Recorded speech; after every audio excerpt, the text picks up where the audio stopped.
हरे कृष्णा। श्रीमद् भागवत महापुराण स्कंद तृतीय। तो अभी हमने पिछले भाग में पढ़ा था कि भगवान द्वारा वराह रूप की जल में उत्पत्ति और दिति की गर्भोत्पत्ति, बैकुंठ के 2 विष्णु भक्तों के प्रति ब्राह्मणों का श्राप और दोनों द्वारपालों का बैकुंठ से अधोपतन और दिति के पुत्र का जन्म तथा वराह देव के साथ हिरण्याक्ष का युद्ध। तो यह हमने पिछले भाग में पढ़ा था। और आज की कथा है देवहूति के साथ कर्दम ऋषि का संबंध। ओम अज्ञानतिमिरान्धस्य ज्ञानाञ्जनशलाकया चक्षुरुन्मीलितं येन तस्मै श्रीगुरुवे नमः। श्रीचैतन्यमनोऽभीष्टं स्थापितं येन भूतले स्वयं रूपः कदा मह्यं ददाति स्वपदान्तिकम्।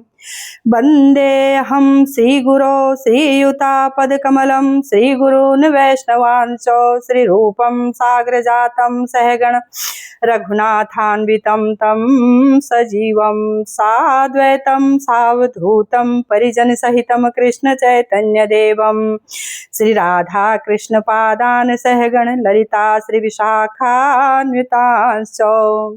हे कृष्ण करुणा सिंधु दीनबंधु जगतपते गोपेश गोपिका कांत राधा कांत नमोस्तुते। तप्त कांचन गौरांगी श्री राधे वृंदावनेश्वरी वृषभानुसुते देवी प्रणमामि हरिप्रिये।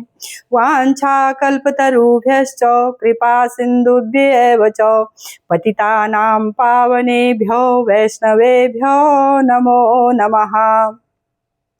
नमः ओं विष्णुपादाय कृष्णप्रेष्ठाय भूतले श्रीमते भक्तिवेदांत स्वामिने इति नामिने। नमस्ते सारस्वते देवे गौरवाणी प्रचारिणे निर्विशेष शून्यवादी पाश्चात्यदेशतारिणे।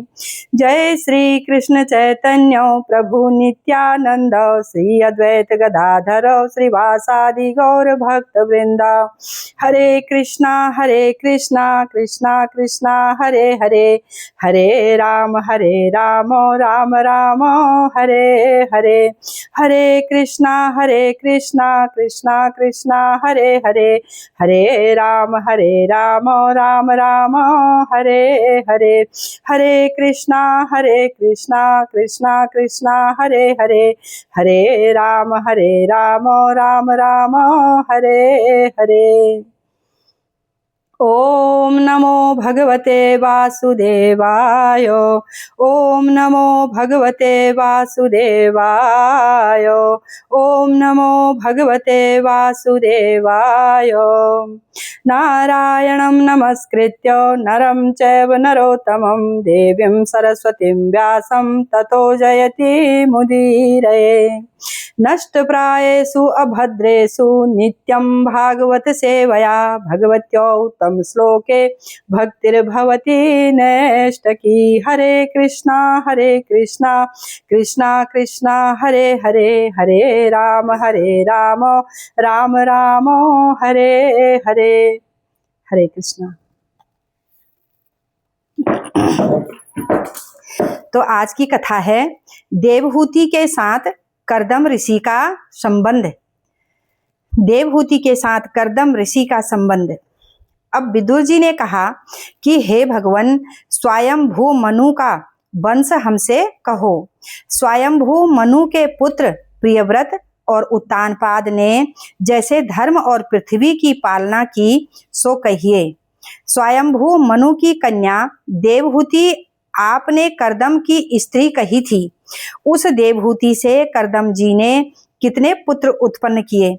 रुचि और दक्ष ने मनु की कन्याएं आकृति और प्रसूति से किस प्रकार से सृष्टि उत्पन्न की सो कहिए। मैत्रेय जी कहने लगे कि जब ब्रह्मा जी ने कर्दम जी से कहा कि तुम सृष्टि रचो, तब कर्दम जी ने 10,000 वर्ष तप किया। हे विदुर, तब भगवान ने प्रसन्न होकर करदम जी को अपना स्वरूप दिखाया। भगवान स्वरूप को देखकर करदम जी ने साष्टांग प्रणाम किया। फिर प्रेम से स्तुति करने लगे। ऋषि बोले कि हे भक्त वत्सल, आपके दर्शन करने से नेत्र सफल हो गए हैं। हे ईश, विवाह की मुझको इच्छा है, परंतु स्त्री शीलवती, बुद्धिमती, ज्ञान वाली हो, क्योंकि स्त्री से धर्म, अर्थ, काम की सिद्धि होती है। तब विष्णु भगवान कहने लगे, जिस कारण हमारा भजन तुमने किया है, सो तुम्हारे लिए सब उचित प्रबंध कर दिया है। स्वयंभू मनु अपनी शत्रुपा स्त्री सहित परसों आपको देखने यहाँ आवेगा। अपनी कन्या आपके अनुरूप जानकर देवेगा, जिसमें तुम्हारा मन इतने वर्ष से लग रहा था। वह राजकन्या तुम्हारे मनोरथ को शीघ्र ही पूर्ण करेगी और 9 कन्या उत्पन्न करेगी। तुम्हारी कन्याओं में ऋषि लोग अनायास अपनी पुत्र संतान उत्पन्न करेंगे। हे महामुने, आपके वीर्य से मैं तुम्हारी स्त्री देवहूति में कपिल देव का अवतार लेकर सांख्य शास्त्र वर्णन करूंगा। बोल कपिल देव भगवान की जय। ऐसे कहकर भगवान बैकुंठ चले गए। इसके अनंतर करदम ऋषि बिंदु सरोवर में बैठे स्वयंभू मनु के आने की प्रतीक्षा करने लगे। स्वयंभू मनु स्त्री शत्रुपा को साथ लिए अपनी पुत्री देवहूति को रथ पर बैठाए पृथ्वी पर पर्यटन करने निकले। विचरते विचरते स्वयंभू मनु करदम जी के आश्रम पर आए। जिस सरोवर में भगवान ने करदम जी पर प्रसन्न अपने नेत्रों से आंसुओं की बिंदु गिराए हैं, उसी दिन से उसका नाम बिंदु सरोवर हुआ। अमृत समान मीठा जल उसमें भरा है। उस बिंदु सरोवर तीर्थ में प्रवेश करके स्वयंभू मनु ने अपनी स्त्री और कन्या सहित वहां होम करते हुए करदम मुनि को देखा। मनु जी ने नमस्कार की। करदम जी ने यथा योग्य आशीर्वाद दिया और राजाओं के योग्य सत्कार किया और फिर कहा कि हे राजन, आपका विचरना सज्जनों की रक्षा और दुष्टों के संहार के अर्थ है, क्योंकि आप भगवान की शक्ति रूप हो। जो तुम कठोर धनुष को लेके दुष्टों को त्रास देते हुए अपनी सेना को साथ लेते हुए जगत में ना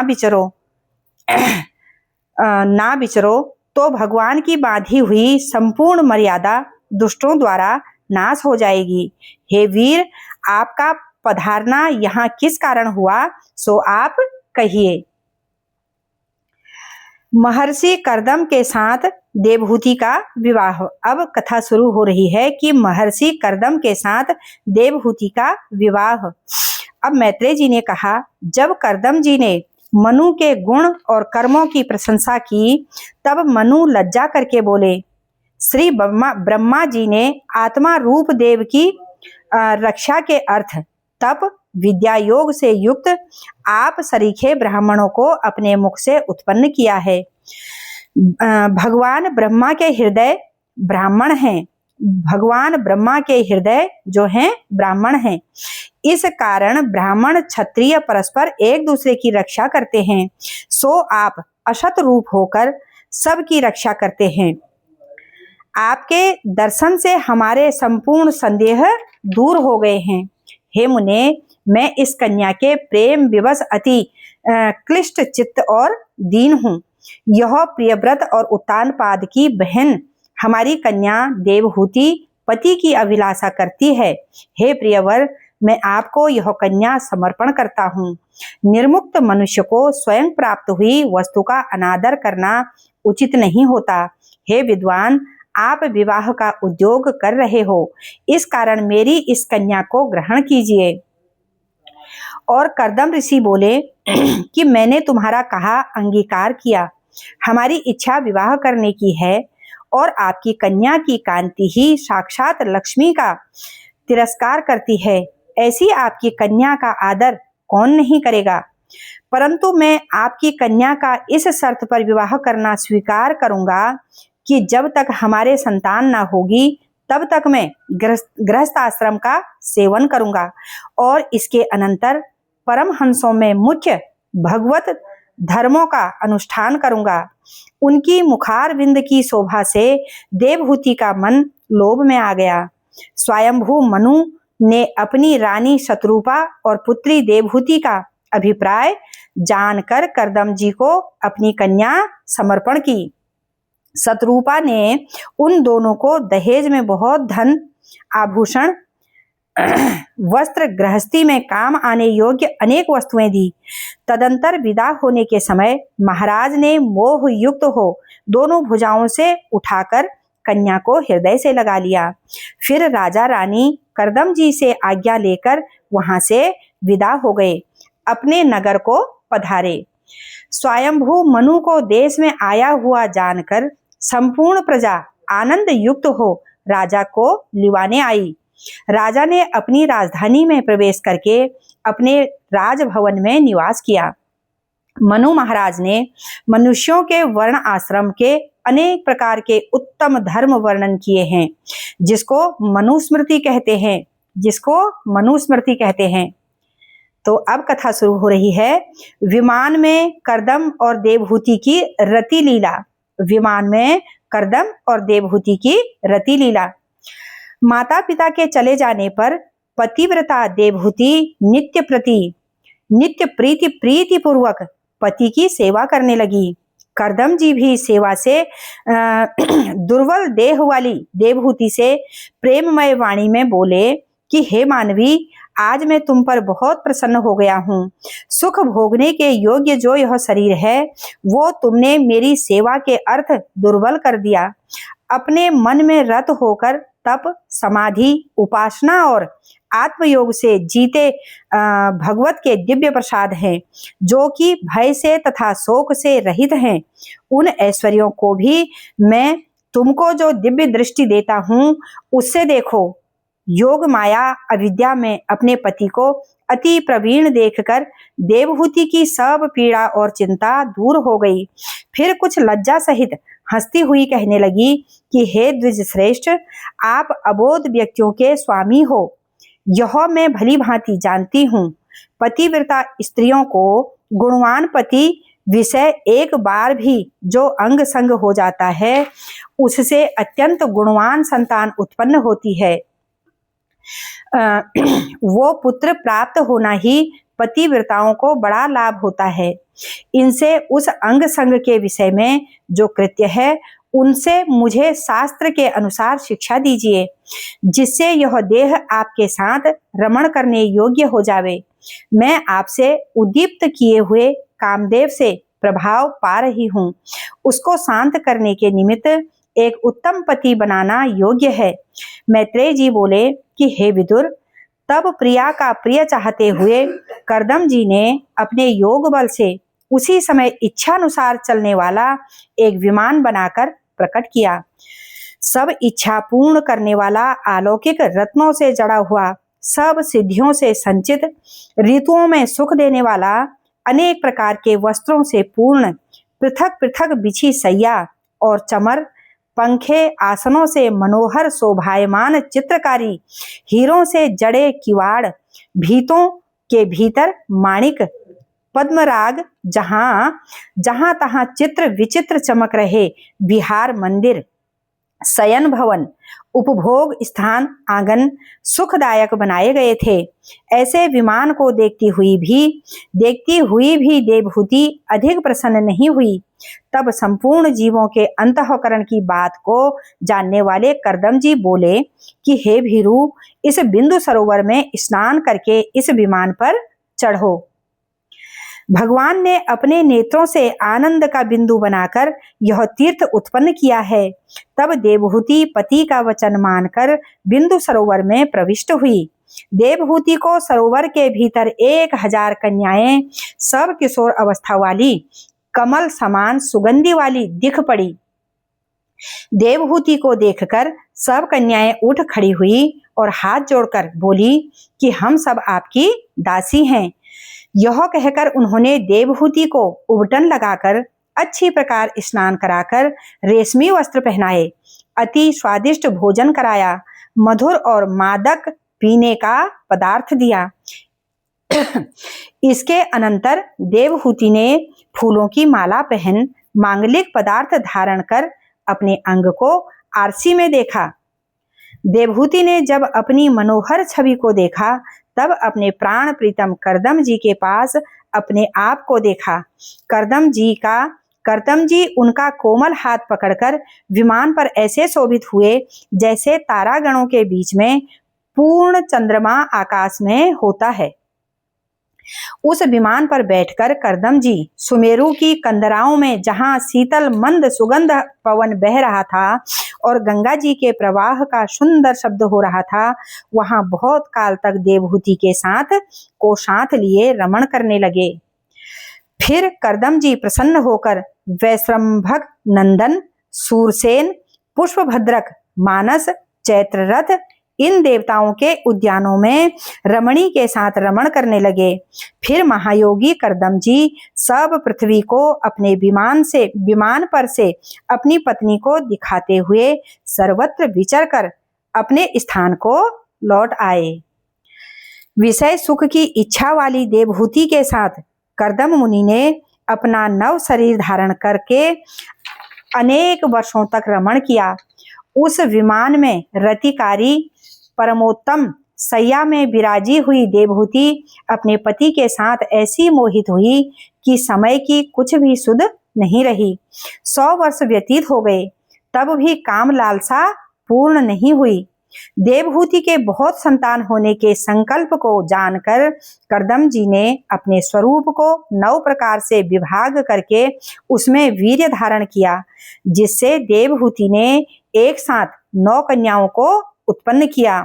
तदंतर करदम जी ने अपनी प्रतिज्ञा के अनुसार वन जाने की इच्छा प्रकट की, तो पतिव्रता देवहूति व्याकुल हृदय से नीचे को मुख किए आंसुओं की धारा को रोककर मधुर वचन से बोली कि हे स्वामिन, आपने हमारा मनोरथ पूर्ण किया, अब आप मुझको अभयदान दीजिए।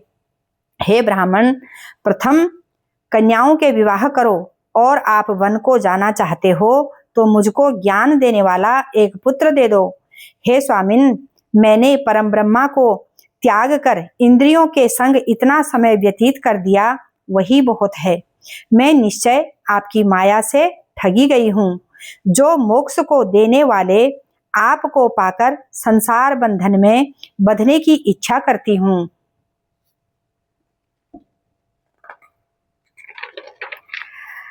अब कथा शुरू हो रही है। कपिल देव का जन्म। मैत्रेय जी कहने लगे कि देवहूति के ज्ञान वैराग्य युक्त वचन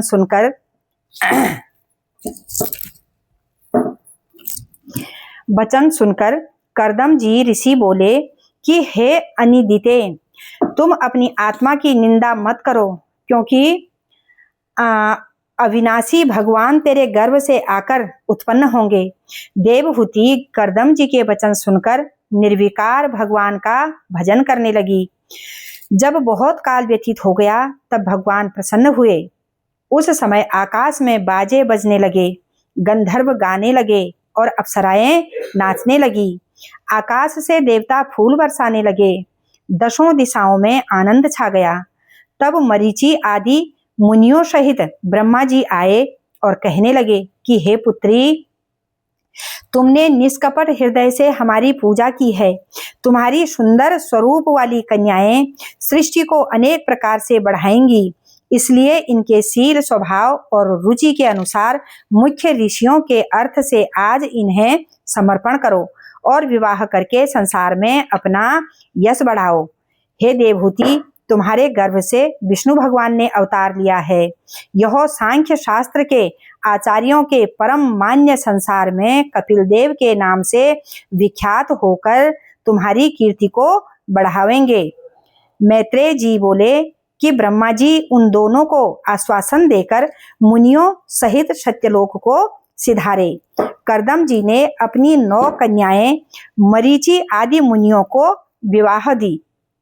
कला मरीचि को, अनुसुईया अत्रि को, श्रद्धा अंगिरा को, हविर्भु पुलस्त्य को, मति पुलह को, क्रिया ऋतु को, ख्याति भृगु को, अरुंधति वशिष्ठ को, शांति अथर्व को ब्याही, शांति अथर्व को ब्याही। हे विदुर, विवाह हो जाने पर वे ब्राह्मण कर्दम मुनि से आज्ञा लेकर अपने अपने आश्रमों को चले गए। भगवान का अवतार हुआ जानकर एकांत में आ प्रणाम करके कर्दम मुनि कपिल भगवान से यह बोले कि अहो भगवान, सांख्य ज्ञान की शिक्षा करने को भगवान हमारे घर अवतरे हो। भक्तों को जिस जिस स्वरूप में दर्शन की आकांक्षा होती है, आप उसी उसी स्वरूप को धारण करके उनको प्रसन्न करते हो। आपका अवतार होने से मैं पितृ ऋण से उऋण हो गया हूँ और मेरा मनोरथ सफल हो गया। कपिल भगवान बोले कि हे मुने, हमने जो तुमको वचन दिया था उसे पूरा करने को तुम्हारे यहाँ हमने अवतार धारण किया है। बोल कपिल देव भगवान की जय। सूक्ष्म अनादि आत्म संबंधी ज्ञान मार्ग बहुत काल से नष्ट हो गया था। उसका विचार करने के अर्थ मैंने यह शरीर धारण किया है। जहाँ इच्छा हो वहाँ जाओ, जो कुछ करो मेरे समर्पण करो, यही पूर्ण संन्यास है। आप मोक्ष को प्राप्त होगे। मैं माता देवहूति को भी सब कर्मों को शांत करने वाली आत्मविद्या का उपदेश करूंगा कि जिससे यह मोक्ष को प्राप्त होगी। मैत्रेय जी बोले, कर्दम जी कपिल देव जी की प्रदक्षिणा करके वन को चले गए। निर्गुण ब्रह्म में लवलीन होकर शांत बुद्धि कर्दम जी वासुदेव भगवान में अपने चित्त को लगाकर बंधन से छूट गए। हरे कृष्णा। तो आज की कथा को यहीं पर विराम देते हैं और अगली कथा है कपिल देव का उत्कृष्ट भक्ति के लक्षणों का वर्णन। हरे कृष्णा।